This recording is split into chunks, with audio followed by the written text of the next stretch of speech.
Shalom, selamat siang Bapak, Ibu, Saudara-saudari yang terkasih di dalam Tuhan Yesus Kristus. Renungan singkat GKI Cimahi siang ini didasari dari kitab Yohanes 14 ayat 16 sampai 17 dengan tema penolong yang dari Dia. Sebelum kita membaca dan merenungkan firman Tuhan ini, mari kita berdoa. Allah Bapa yang bertata dalam kerajaan surga, kami mengucap syukur dan terima kasih ya Tuhan atas berkat-Mu hingga saat ini. Siang ini kami akan membaca dan merenungkan firman-Mu ya Tuhan. Kami mohon Tuhan memberikan hikmat dan pengertian melalui Roh Kudus-Mu, sehingga kami dapat memahami maksud Tuhan dalam firman-Mu ini. Hanya di dalam nama Tuhan Yesus Kristus kami berdoa dan mengucap syukur. Amin. Kitab Yohanes 14 ayat 16 sampai 17. Demikian firman Tuhan. Aku akan minta kepada Bapa, dan Ia akan memberikan kepadamu seorang penolong yang lain, supaya Ia menyertai kamu selama-lamanya, yaitu Roh kebenaran. Dari dunia tidak dapat menerima Dia, sebab dunia tidak melihat Dia dan tidak mengenal Dia. Tetapi kamu mengenal Dia, sebab Ia menyertai kamu dan akan diam di dalam kamu.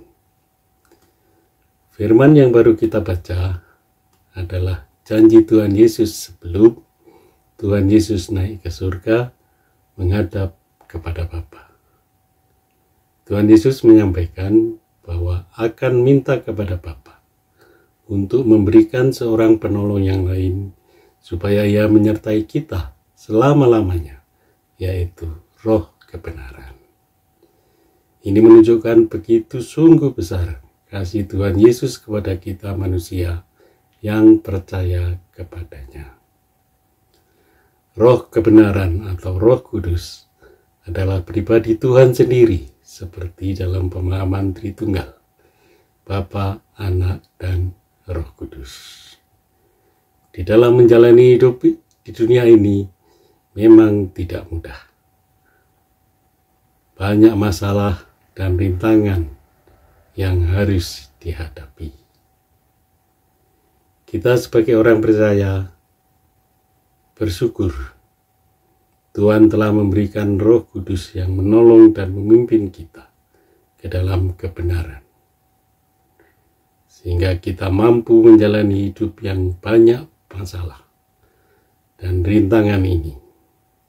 Dengan tuntunan dan penyertaan Roh Kudus, kita akan selalu bersandar kepada kebenaran Tuhan sesuai firman-Nya, sehingga kita menjadi kuat, damai sukacita, dan tidak takut dalam menyelesaikan masalah atau rintangan dalam menjalani hidup ini.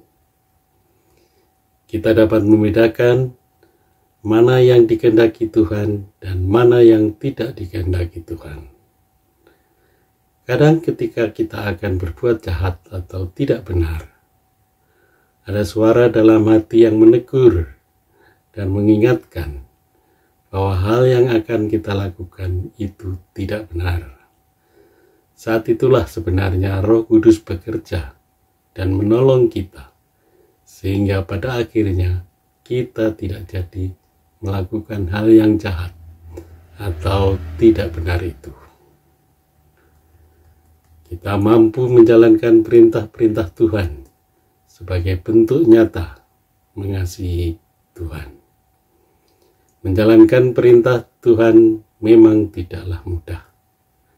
Namun dengan bimbingan dan penyertaan Roh Kudus yang tinggal dan bekerja di hati dan pikiran kita, kita yakin akan dapat menjalankan perintah-perintah Tuhan dengan benar. Bapak, Ibu, Saudara-saudari yang terkasih di dalam Tuhan Yesus Kristus, Tuhan sudah memberikan Roh Kudus sebagai penolong kita dalam menjalani hidup ini. Sebagai rasa syukur dan wujud kita kepada Tuhan, marilah kita menyediakan tempat bagi Roh Kudus untuk diam dan bekerja di hati dan pikiran kita, sehingga kita selalu berjalan di dalam kebenaran. Tuhan Yesus memberkati. Mari kita berdoa. Tuhan, terima kasih atas pimpinan dan penyertaan Tuhan melalui Roh Kudus-Mu, sehingga kami dapat mengerti dan memahami firman Tuhan ini.